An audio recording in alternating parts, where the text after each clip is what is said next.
Time of COVID, during a pandemic, during a downturn in the economy, people are often losing restaurants. We've already lost two or three on campus.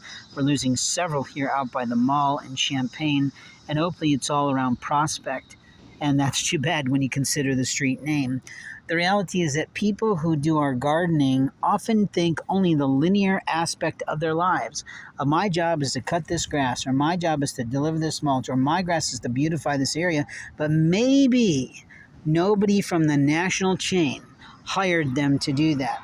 And maybe the property management company didn't ask them to do that. And maybe they're just trying to get some extra money for their companies by going in places and trying to claim that they're a part of that capability. The difficulty is if you don't have master gardeners, if you don't have a true green thumb person who understands our communities, understands the actual land and the soil and the other attributes that I know nothing about in truth of a community and a specific part of a nation, you could be bringing in the wrong kind of critters to become an infestation. And those lawn mowing companies, those property management companies who don't get how bad and lazy their people are can be sued for ruining restaurants and infesting them by trying to beautify them with shit around a restaurant that we don't need. Simple grass and flowers is enough. It attracts enough birds and bees. But the reality is those birds and bees do sometimes help to protect the environment.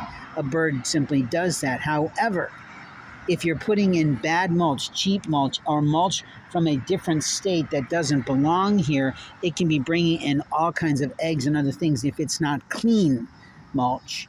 If it's a low-grade mulch, if it's not a quality dirt, if it's a red wood chip, that brings in red mites and other vermin that are accustomed to living in that.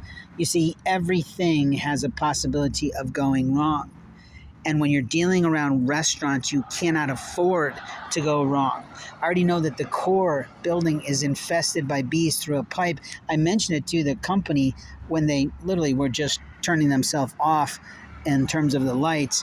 But again, once they leave, they're done with being there.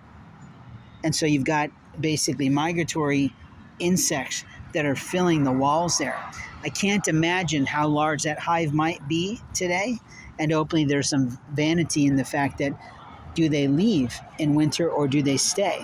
But the truth is it's a gorgeous building with glass and everything, but the last thing we want is people to start moving in a rental of a restaurant and they start finding things they weren't accustomed to. Right now I'm being fully attacked by these flying beetles and they are obnoxious to no end sitting at a restaurant.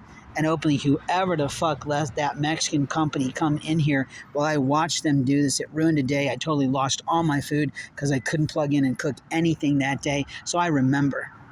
But the truth is they have destroyed this outdoor beautiful seating area with the stupidity of them not caring for the environment correctly.